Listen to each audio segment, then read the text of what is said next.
Hello students, मेरा नाम है प्रफुल्ल शेट्टी और मैं आप सभी का स्वागत करता हूँ प्लाज्मा कोचिंग क्लासेस इस मेरे चैनल में। तो टॉपिक को स्टार्ट करने से पहले मैं सबसे पहले अपना इंट्रोडक्शन दे देता हूँ कि मैं एक फिजिक्स टीचर हूँ और लास्ट 4-5 साल से मैं 11th-12th स्टैंडर्ड को फिजिक्स पढ़ा रहा हूँ। और अभी आज से मैं आपको जो जो भी व्यूअर्स हैं जिसमें से स्टैंडर्ड 8, 9, 10 के स्टूडेंट्स हैं उनको उनके सिलेबस में आपके महाराष्ट्र स्टेट बोर्ड के जो सिलेबस में साइंस सब्जेक्ट के अंदर जितने भी फिजिक्स के टॉपिक्स हैं, फिजिक्स के स्टैंडर्ड 8, 9, 10 में 5-5 यूनिट्स हैं। स्टैंडर्ड 8 में 5 यूनिट्स है, 9th में 5 यूनिट्स है और स्टैंडर्ड 10th में भी 5 यूनिट्स है। तो ये सारे जितने भी फिजिक्स के यूनिट है साइंस सब्जेक्ट में, वो सारे मैं टॉपिक्स यहाँ पे आपको पढ़ाने वाला हूँ। तो स्टार्ट करते हैं हम स्टैंडर्ड 8 का टॉपिक फोर्स एंड प्रेशर।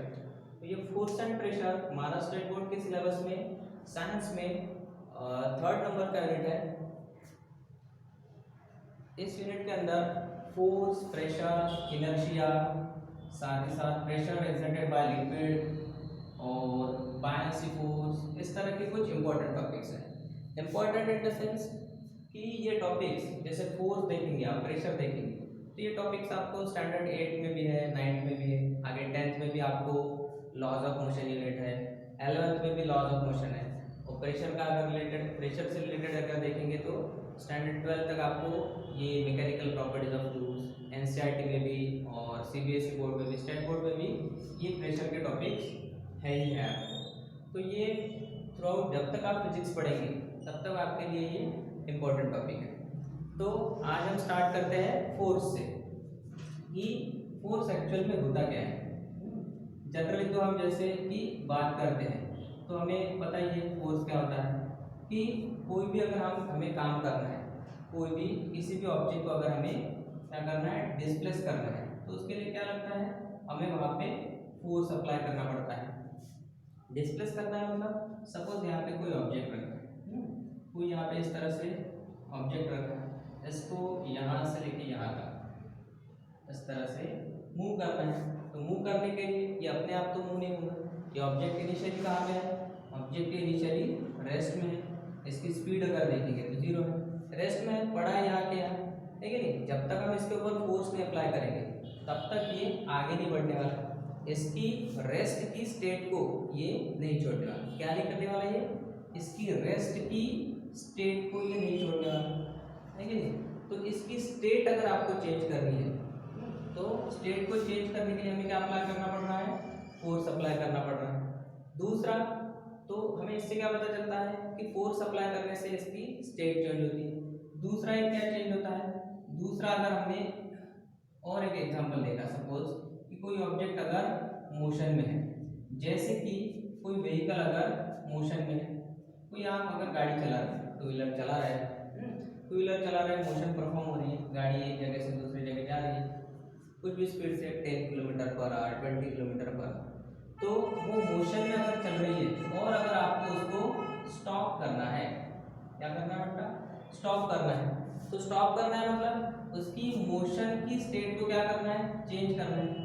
यहाँ पे ये एग्जांपल में, ऑब्जेक्ट के एग्जांपल में हमने क्या देखा कि उस ऑब्जेक्ट को हमें रेस्ट से मोशन में लाना था, यहाँ पे क्या करना है, मोशन से उसको रेस्ट में लाना है। मतलब क्या करना पड़ेगा, उसकी स्टेट चेंज करना है। तो स्टेट चेंज करने के लिए हम क्या करते हैं, इसकी अपोजिट डायरेक्शन में एक फोर्स अप्लाई करते हैं, है कि नहीं। तो यहाँ पे भी क्या हो रहा है, वो ऑब्जेक्ट मोशन से रेस्ट में आ रहा है, मोशन से रेस्ट में आ रहा है मतलब क्या हो रहा है, उसकी स्टेट चेंज हो रही है। दूसरा, फोर्स अप्लाई करने से जैसे स्टेट चेंज हो रही है, सेकंड उसी तरह से उस फोर्स अप्लाई करने की वजह से किसी ऑब्जेक्ट की साइज और शेप ये भी चेंज हो सकता है। अभी साइज चेंज होती है, शेप चेंज होता है।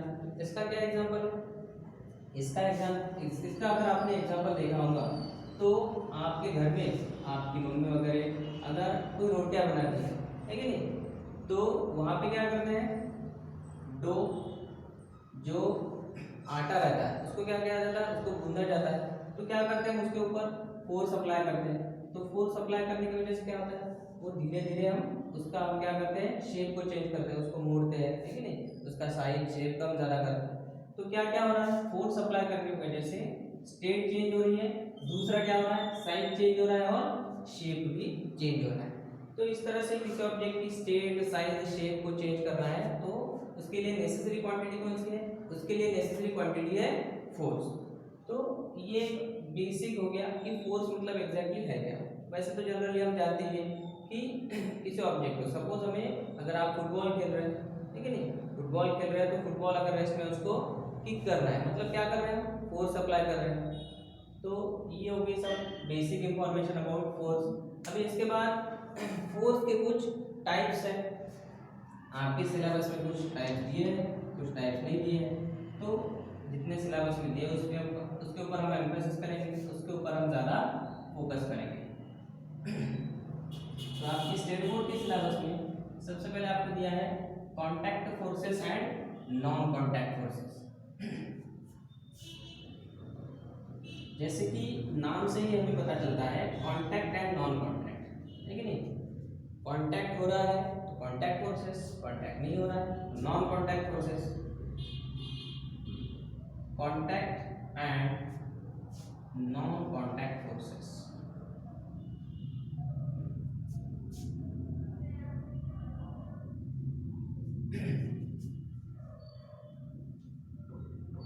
Contact and non contact forces, ये समझने के लिए मैं आपको कुछ एग्जांपल्स बताता हूँ। जैसे कि सपोज कोई व्हीकल आपकी रास्ते में बंद हो जाती है, तो वो व्हीकल बंद हो जाती है तो क्या करते हैं, हमें क्या करना पड़ता है, इसके ऊपर फोर्स अप्लाई करना पड़ता है। 4, 5, 10 बंदे इकट्ठा होकर क्या करते हैं, इसके ऊपर फोर्स अप्लाई करते हैं, है कि नहीं। तो यहाँ पे क्या कर रहे हैं, इस तरह से फोर्स अप्लाई कर रहे हैं। तो ये एक एग्जांपल हो गया। किसका एग्जांपल बताया हमने, व्हीकल अगर सडनली स्टॉप हो जाती है, हम क्या कर रहे हैं, उसके ऊपर फोर्स अप्लाई कर रहे हैं। कौन सा फोर्स अप्लाई कर रहे हैं, हम हमारे हाथ से धक्का लगा रहे हैं। हाथ से धक्का लगा रहे हैं मतलब क्या कर रहे हैं, यहाँ पे हम हमारा मसल्स का यूज कर रहे हैं, मतलब मस्कुलर फोर्स कह सकते हैं। दूसरा एग्जांपल बच्चों देखो यहाँ पे क्या है, दूसरा एग्जांपल है यहाँ पे एक, अगर आप कोई ट्री है, सपोज कोकोनट ट्री है, उस कोकोनट ट्री के ऊपर से, कोकोनट ट्री से क्या हो रहा है, कोकोनट्स अगर इस तरह से नीचे गिर रहे हैं, नारियल नीचे गिर रहा है, ठीक है नहीं। तो नारियल सडनली अगर नीचे गिर रहा है, या फिर दूसरा एग्जांपल ले लो, कोई अगर आपने पत्थर ऊपर फेंका इस तरह से, तो क्या होगा, एक किसी हाइट तक जाएंगे पर्टिकुलर, और उस हाइट से क्या होगा, वो वापस नीचे आएंगे, है कि नहीं। ये दूसरा एग्जांपल हो गया। तीसरा एग्जांपल ले लो, अगर आपने कोई मैग्नेट लिया, इस तरह से आपने सपोज इस तरह से कोई मैग्नेट लिया, तो गया इसका नॉर्थ पोल, इसका साउथ पोल, और इसके पास में हमने क्या पुटअप कर दिए, कुछ अगर नेल्स पुटअप कर दिए, है कि नहीं। तो कुछ नेल्स अगर यहाँ पे पुटअप कर दिए तो ये क्या करेंगे, इसको अट्रैक्ट करेंगे, है कि नहीं, ये अट्रैक्ट कर रहा है। तो ये इस तरह से 3 एग्जांपल्स हो गए। तो तीनों एग्जांपल में देखो थोड़ा थोड़ा डिफरेंस है। यहाँ पे आपको व्हीकल को अगर मोशन देनी है, तो क्या करना पड़ रहा है, आपके हाथ से टच करके इसको मोशन देनी पड़ रही है। आपके हाथ से टच करके आप इसके ऊपर फोर्स अप्लाई कर रहे हैं। तो इसके ऊपर फोर्स अप्लाई कर रहे हैं मतलब क्या कर रहे हैं, इसको कांटेक्ट देके फोर्स अप्लाई कर रहे हैं। बगैर कांटेक्ट किए, विदाउट कांटेक्ट, हम यहाँ पे हमारा मस्कुलर फोर्स अप्लाई नहीं कर सकते, है कि नहीं। तो इस तरह के फोर्सेस को कहेंगे हम कांटेक्ट फोर्सेस। जहाँ पे ऑब्जेक्ट के ऊपर फोर्स अप्लाई होने के लिए कांटेक्ट नेसेसरी है, तो उस तरह के फोर्स को कहेंगे कांटेक्ट फोर्स। दूसरे ये दोनों एग्जांपल देखो, यहाँ पे एक मैग्नेट का एग्जांपल है, तो मैग्नेट का एग्जांपल है, मैग्नेट के सराउंडिंग में, मैग्नेट के नियर में हमने क्या रख दिया, यहाँ पे कुछ नेल्स रख दिए, है कि नहीं, कुछ आयरन पार्टिकल्स रख दिए। तो ये क्या कर रहा है, ये मैग्नेट को खींच रहा है अपने पास में। अभी मैग्नेट को अगर खींच रहा है तो ऐसा तो जरूरी नहीं है जब मैग्नेट इसको हम कांटेक्ट में लेके जाएंगे या मैग्नेट इसको टच करेंगे तभी ये नेल्स को अट्रैक्ट करेंगे या आयरन पीसेस को अट्रैक्ट करेंगे, ऐसा कुछ भी जरूरी नहीं है। ये दूर से अट्रैक्ट करेंगे। अब ये दूर से अट्रैक्ट कर रहा है मतलब क्या हो गया, ये हो गया आपका नॉन कांटेक्ट फोर्स, है कि नहीं। विदाउट कांटेक्ट यहाँ पे फोर्स अप्लाई हो रहा है इन नेल्स के ऊपर, इस मैग्नेट से विदाउट कांटेक्ट फोर्स अप्लाई हो रहा है, तो इस तरह के फोर्स को कहेंगे नॉन कांटेक्ट फोर्स। यहाँ पे एक थर्ड एग्जांपल देखा हमने, इस थर्ड एग्जांपल में क्या हो रहा है, ये कोकोनट ट्री है, इसके ऊपर से कोकोनट क्या हो रहा है, नीचे गिर रहा है। अभी कोकोनट नीचे गिर रहा है तो हम जाके उसके ऊपर पकड़ रहे हैं क्या, हमने जाके उसके ऊपर फोर्स अप्लाई किया है क्या, नहीं। इसको ये जो ग्रेविटी है, ग्रेविटी की वजह से कोकोनट नीचे गिर रहा है। या फिर दूसरा एग्जांपल देखा था हमने, कोई पत्थर को, किसी ऑब्जेक्ट को आपने ऊपर फेंका तो ये क्या होता है, किसी हाइट तक ये पर्टिकुलर जाता है, किसी हाइट तक जाने के बाद क्या होता है, ये अपने आप नीचे आ जाता है कि नहीं, बिना कोई फोर्स अप्लाई किए नीचे आ जाता है। तो फोर्स नहीं अप्लाई हो रहा है क्या, फोर्स अप्लाई हो रहा है लेकिन विदाउट कांटेक्ट हो रहा है। तो विदाउट कांटेक्ट हो रहा है तो इसको क्या कहेंगे, नॉन कांटेक्ट फोर्स। कौन सा फोर्स अप्लाई हो रहा है, यहाँ पे फोर्स अप्लाई हो रहा है आपका ग्रेविटेशनल फोर्स। तो ग्रेविटेशनल फोर्स और जो एक्ट करती है किसी भी ऑब्जेक्ट के ऊपर वो हो गया ग्रेविटेशनल फोर्स। ये ग्रेविटेशनल फोर्स क्या कर रहा है, इसको नीचे खींच रहा है, तो ये भी हो गया नॉन कांटेक्ट फोर्स। तो इस तरह से कांटेक्ट नॉन कांटेक्ट के कुछ एग्जांपल्स हैं, जैसे कि ये मैंने आपको बताया मस्कुलर। दूसरा एक आपको बताऊंगा कि यहाँ पे व्हीकल चल रहा है तो व्हीकल के टायर्स और रोड के बीच में कौन सा फोर्स होता है, यहाँ पे होता है फ्रिक्शनल फोर्स, है कि नहीं। तो फ्रिक्शनल फोर्स अप्लाई होने के लिए भी एक्चुअल कांटेक्ट नेसेसरी है, तो इस फोर्स को भी कहेंगे कांटेक्ट फोर्स, है कि नहीं। दूसरा यहाँ पे मैंने बताया मैग्नेट, ये आयरन पीसेस को अट्रैक्ट कर रहा है, नेल्स को अट्रैक्ट कर रहा है, तो ये क्या हो गया, ये हो गया आपका non contact force. Without contact, बिना टच किए ये इसको अट्रैक्ट कर रहा है कि नहीं। तो इस तरह के फोर्स को कहेंगे नॉन कांटेक्ट फोर्स। दूसरा इसके बाद और एक एग्जांपल शायद आपने देखा होगा कि अगर आप किसी कॉम्ब को, जो कंघी रहती है ना, कंघी से बाल बनाते हैं, उसको अगर हेयर से रब करके किसी पेपर को या पेपर के टुकड़े के पास में अगर लेके तो क्या होता है, वो पेपर के टुकड़े को क्या करता है, अट्रैक्ट कर लेता है विदाउट कांटेक्ट, है कि नहीं। तो इस तरह के फोर्स को कहेंगे इलेक्ट्रोस्टैटिक फोर्स, है कि नहीं। वहां पे कि फॉर्म को अगर आपने ड्राई हेयर्स में अगर रब किया और बाद में उसको इसके पास में लेके गए, उसको टच नहीं किया, उसको क्या कर रहा है, सिर्फ उसके पास में नियर बाय लेके जा रहा है कि नहीं, तो फिर भी वो अट्रैक्ट कर रहा है। तो इस तरह के फोर्स को क्या कहेंगे, नॉन कांटेक्ट फोर्स। अभी ये क्यों अट्रैक्ट करता है, तो यहाँ पे चार्जेस का फिनोमेना होता है कि नहीं। और रब, अगर हम रब कर रहे हैं कॉम को हमारे हेयर के अंदर, तो क्या होता है, उसके ऊपर चार्जेस इंड्यूस हो जाते हैं, है कि नहीं। तो चार्जेस इंड्यूस होने की वजह से वो पेपर के पार्टिकल्स को क्या कर रहा है, अट्रैक्ट कर रहा है। तो ये भी एक इलेक्ट्रोस्टैटिक फोर्स क्या हो गया, non contact. Magnetic electrostatic forces this are non contact forces. Muscular force, frictional force और बहुत सारे एग्जांपल है, दिस आर कांटेक्ट फोर्सेस, ठीक है। तो ये एक टाइप आपको आपके सिलेबस में दिया है। नेक्स्ट इसके बाद में आपको और एक टाइप आपके सिलेबस में जो दिया है वो है बैलेंस्ड एंड अनबैलेंस्ड फोर्सेस।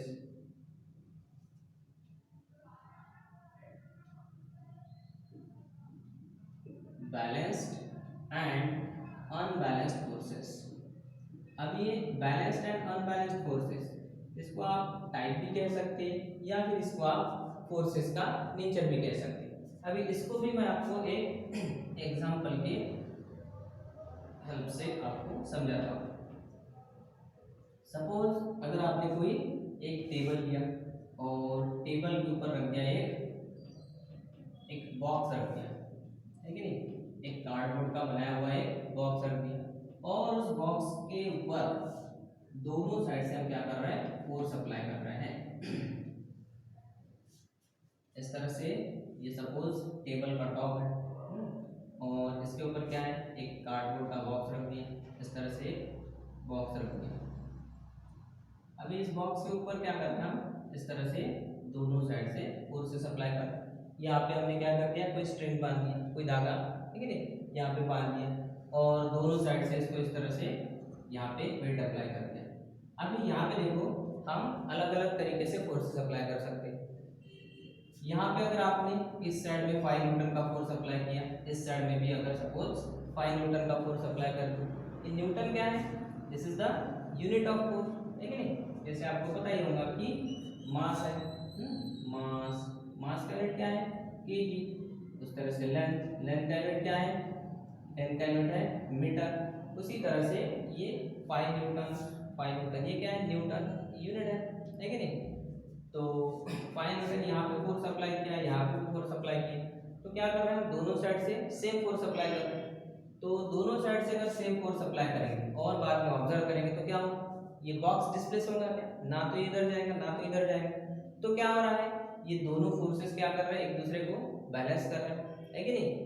इसका मैग्नीट्यूड और इसका मैग्नीट्यूड सेम, ये भी 5 न्यूटन का है और ये भी 5 न्यूटन का ही है, तो ना तो इधर जाएगा ना तो इधर जाएगा। इसके अपोजिट हमने अगर क्या कर दिया, तो यहाँ पे क्या होना है, मैग्नीट्यूड तो सेम है लेकिन इसकी डायरेक्शन जो है वो डायरेक्शन इसकी अपोजिट है, ठीक है। ये एक चीज आप ऑब्जर्व कर रहे हैं कि मैग्नीट्यूड सेम है लेकिन डायरेक्शन अपोजिट है। दूसरी कंडीशन में आपको यहाँ पे बता दूं कि यहाँ पे अगर आपने यहाँ पे आपने लगा दिया 8 न्यूटन और यहाँ पे 5 न्यूटन, तो क्या हो रहा है, ये 8 न्यूटन का फोर्स इधर खींच रहा है, 5 न्यूटन का इधर खींच रहा है, तो क्या होगा, ऑब्वियसली बॉक्स इस साइड में जाएगा, है कि नहीं। यहाँ पे ज्यादा फोर्स है तो ऑब्वियसली बॉक्स इस साइड में जा रहा है। तो ये सेकंड ऑब्जर्वेशन हो गया कि दो डिफरेंट मैग्नीट्यूड वाले हमने फोर्सेस अप्लाई कर दिए, है कि नहीं। तो क्या हो रहा है वो भी हमने ऑब्जर्व किया, जिस डायरेक्शन में ज्यादा फोर्स है उस डायरेक्शन में ये ऑब्जेक्ट मूव कर रहा है। थर्ड एक और दूसरा एक एग्जांपल देखते हैं हम कि अगर कोई सपोज आपने कोई ग्रेन का ये लिया, ग्रेन का पैकेट लिया, ठीक है, एक बोरा होता है ना, सपोज गेहूं का बोरा वगैरह इस तरह से होता है, तो वो अगर लिया आपने, अब ये तो बहुत हेवी होगा, 50 kg का होगा, 100 kg का होगा, तो इसको अगर आपको मूव करना है तो आपने अकेले जाके इसको मूव करने लगते हैं, लेकिन एक अकेले जाके खींच रहे इसको, ये एक हो सकता है। तो अकेला अगर खींचेंगे तो भी खींचा जा सकता है, लेकिन क्या हो, आपको ज़्यादा फोर्स अप्लाई करना पड़ेगा, ज़्यादा मेहनत करनी पड़ेगी। तो आप अगर सपोज अप्लाई कर रहे हैं यहाँ पे, ये 100 kg का बोरा है, इसके ऊपर क्या कर रहे हैं आप, इसके ऊपर आप फोर्स अप्लाई कर रहे हैं सपोज 50 न्यूटन का अकेले, तो भी ये खींचा जा सकता है। लेकिन अगर आपने क्या किया, इसके ऊपर दो बंदे आ गए, दो पर्सन आ गए, दोनों मिलके फोर्स अप्लाई कर रहे हैं, तो क्या होगा, तो ये ज़्यादा आसानी से खींचा जा सकता है, ठीक है। तो ये वाला एक एग्जांपल ध्यान में रखो। अभी ये 2-3 चीजें, और एक चौथा एग्जांपल ध्यान में रखो आप, ठीक है। इन सबका ऑब्जर्वेशन करके हम कुछ फोर्स के कैरेक्टरिस्टिक्स निकालेंगे। तो चौथा एक एग्जांपल है, सपोज क्रिकेट मैच खेल रहे हैं, तो क्रिकेट मैच जब खेल रहे हैं तो क्या होता है, एक बॉलर यहाँ से बॉल डालता है, उसके बाद क्या होता है, उसके बाद ये बैट्समैन ये क्या करता है, इसको बैट से अपोजिट डायरेक्शन में, जिस भी डायरेक्शन में चाहता है कि नहीं, लेफ्ट राइट जिस भी डायरेक्शन में चाहता है उस डायरेक्शन में ये क्या करता है, इसको फोर्स अप्लाई करता है। अभी फोर्स अप्लाई करने की वजह से क्या हो, इस बॉल की क्या हो रही है, डायरेक्शन चेंज हो रही है कि नहीं, इस बॉल की डायरेक्शन चेंज हो रही है। तो ये सब तीनों चारों एग्जांपल से हमने क्या क्या ऑब्जर्व किया वो हम नोट कर लेते हैं। इससे क्या पता चलेगा कि फोर्स अप्लाई करने की वजह से क्या क्या इफेक्ट्स हो रहा है, ये आपको भी पता चलेगा। तो सबसे पहले हम जो टॉपिक देख रहे थे बैलेंस्ड अनबैलेंस्ड, ये तो क्लियर हो गया होगा आपको कि दो फोर्सेस अगर एक ही ऑब्जेक्ट के ऊपर सेम मैग्नीट्यूड के एक्ट हो रहे हैं तो उनको क्या कहेंगे, दिस आर बैलेंस्ड फोर्सेस। अभी ये जरूरी नहीं है कि वो सिर्फ दो ही फोर्सेस रहे, वहाँ पे अलग अलग भी फोर्सेस हो सकते हैं। इस तरह का एक ऑब्जेक्ट है, यहाँ पे आपने लगा दिया 5 न्यूटन, यहाँ पे लगा दिया आपने 2 न्यूटन, यहाँ पे भी लगा दिया 2 न्यूटन और यहाँ पे लगा दिया 1 न्यूटन। तो ये क्या हो गया, ये 5 न्यूटन और ये भी 5 न्यूटन, तो ये हो गया बैलेंस, ठीक है। तो दोनों साइड से सेम मैग्नीट्यूड के फोर्सेस आ गए, है कि नहीं। इधर जितने भी फोर्सेस अप्लाई किए उनकी वेक्टर सम सेम आ रही है, इनकी भी वेक्टर सम सेम आ रही है।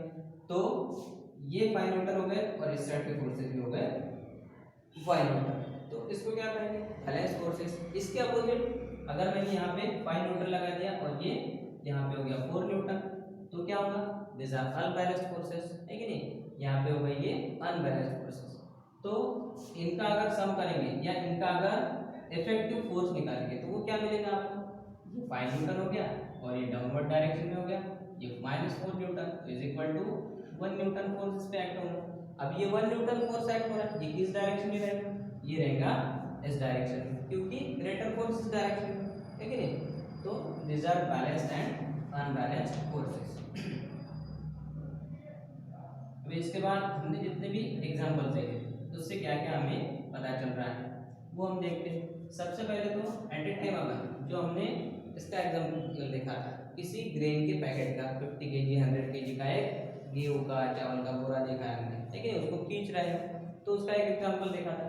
तो उससे क्या पता चल रहा है, उससे हमें ये पता चल रहा है कि मल्टीपल फोर्सेस, टू फोर्सेस या फिर मल्टीपल फोर्सेस अगर सेम डायरेक्शन में एक्ट हो रहा है, कैसे डायरेक्शन में, अगर सेम डायरेक्शन में एक्ट हो रहा है तो उन टू फोर्सेस का या मल्टीपल फोर्सेस का जो नेट फोर्स होता है, नेट फोर्स मतलब जितना इफेक्टिव फोर्स रहेगा, नेट फोर्स या इफेक्टिव फोर्स, वो क्या रहेगा, that will be equal to sum of that two forces, है कि नहीं। ये आपने इस तरह से कोई कंटेनर लिया, कोई अगर आपने गेहूं का चावल का बोरा लिया और उसके ऊपर दोनों मिलकर फोर्स अप्लाई कर रहे हैं, है कि नहीं, इस तरह से यहाँ पे दोनों मिलकर फोर्स अप्लाई कर रहे हैं, तीन लोग मिलकर, तो क्या हो रहा है, सबकी फोर्सेस की एडिशन हो रही है। तो ये एक हमें पता चला।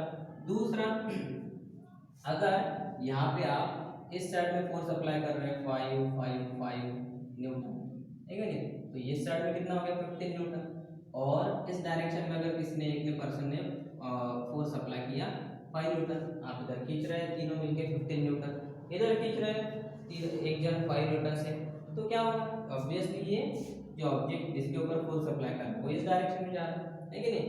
तो इसके ऊपर से हमें क्या पता चलता है, टू फोर्सेस या फिर more than two forces acting in opposite direction, है कि नहीं, ये अगर अपोजिट डायरेक्शन में एक्ट हो रहे हैं एक दूसरे से तो क्या होगा, तो इनका नेट फोर्स या फिर इफेक्टिव फोर्स, नेट या फिर इफेक्टिव फोर्स, या इसी को आगे चल के हम रिजल्टेंट भी कहेंगे, ठीक है नहीं, नेट या इफेक्टिव फोर्स क्या रहेगा, वो रहेगा इनके डिफरेंस के इक्वल, है कि नहीं, इनके डिफरेंस के इक्वल। कैसे क्या डिफरेंस के इक्वल रहेगा, जैसे इधर मैंने अप्लाई कर दिया 15 न्यूटन, यहाँ पे अप्लाई किया 5 न्यूटन, तो नेट फोर्स कितना मिल रहा है, नेट फोर्स मिलेगा इस डायरेक्शन जा रहा है 15, इस डायरेक्शन जा रहा है 5 न्यूटन, तो 15 माइनस 5 मतलब नेट फोर्स रहेगा 10 न्यूटन, और वो किधर रहेगा, इस डायरेक्शन में, जिस डायरेक्शन में ज्यादा मैग्नीट्यूड है फोर्स का उस डायरेक्शन में वो जाने वाला है, ठीक है। तो ये एक हो गया। थर्ड मैंने आपको एक एग्जांपल बताया था बैट का और बॉल का, जैसे क्रिकेट मैच खेल रहे हैं तो कोई बॉलर अगर बॉल डाल रहा है तो क्या होता है, दूसरा बैट्समैन क्या करता है, उसकी डायरेक्शन को चेंज करता है, जिस डायरेक्शन में चाहे उस डायरेक्शन में फोर्स अप्लाई कर रहा है। तो बॉल की हमने स्टेट को चेंज किया क्या, नहीं, बॉल की हमने स्टेट को चेंज नहीं किया, बॉल तो ऑलरेडी मोशन में था ही, उसके बाद में भी हमने उसको बैट से फोर्स अप्लाई करके उसको मोशन में ही रहने दिया, उसको रेस्ट में लाया क्या, नहीं, हमने क्या कर दिया, उसकी डायरेक्शन को चेंज कर दिया। तो क्या हो रहा है, फोर्स अप्लाई करने से क्या हो रहा है, इसकी डायरेक्शन चेंज हो रही है, तो ये एक चीज होगी। दूसरा, इसके बाद में फोर्स क्या है, फोर्स एक है वेक्टर क्वांटिटी, स्केलर वेक्टर, इसके बारे में शायद तो आप जानते होंगे, है कि नहीं, तो ये क्या है, force is a scalar quantity, तो सॉरी हाँ, force is a vector quantity, scalar vector के बारे में आप शायद जानते होंगे। तो स्केलर क्वांटिटी होती है जिन क्वांटिटीज को एक्सप्रेस करने के लिए डायरेक्शन की जरूरत नहीं होती, उनको कहते हैं स्केलर, ठीक है नहीं, जिनके पास ओनली मैग्नीट्यूड होता है, ओनली मैग्नीट्यूड से हम उसको रिप्रेजेंट कर सकते हैं, वो होगी स्केलर। दूसरी एक होती है वेक्टर, वेक्टर क्वांटिटी क्या होती है, जिसको एक्सप्रेस करने के लिए मैग्नीट्यूड और डायरेक्शन दोनों की ही जरूरत होती है, मैग्नीट्यूड एंड डायरेक्शन, उसको क्या कहेंगे, वेक्टर। ये शायद आपको पता होगा, अगर नहीं भी पता होगा तो ये मैंने आपको शॉर्ट में बता दिया है। तो ये बैलेंस्ड अनबैलेंस्ड फोर्सेस, ये आपको आपका जो यूनिट है फोर्स एंड प्रेशर स्टैंडर्ड 8 का, उसके अंदर ये आपको दिया है। ये हो गया थर्ड। इसके बाद आपको इस यूनिट के अंदर और भी टॉपिक्स है, एक है इनर्शिया, उसके बाद है प्रेशर के टाइप्स है, एटमॉस्फेरिक प्रेशर, गेज प्रेशर, उसके बाद में बायंसी फोर्स है, आर्किमिडीज का प्रिंसिपल है, तो ये सारी चीज़ें भी हम धीरे धीरे देखने वाले हैं। तो आज मैं आपको अभी इनर्शिया के बारे में बता देता हूँ। इनर्शिया सुना होगा कभी आपने, पता है किसी को व्हाट इज इनर्शिया? देखो इनर्शिया ये क्या होता है, ये किसी भी ऑब्जेक्ट की टेंडेंसी होती है, किसी भी ऑब्जेक्ट की tendency to resist its change in state, मतलब कोई ऑब्जेक्ट किसी स्टेट में है तो उसी स्टेट में रहना चाहता है, उसी स्टेट में रहना चाहता है, मतलब वो अगर रेस्ट में है तो वो रेस्ट में रहना चाहता है, वो अगर मोशन में है तो मोशन में रहना चाहता है। जैसे कि इसको आप एग्जांपल से समझ सकते हैं। सबसे पहले इनर्शिया,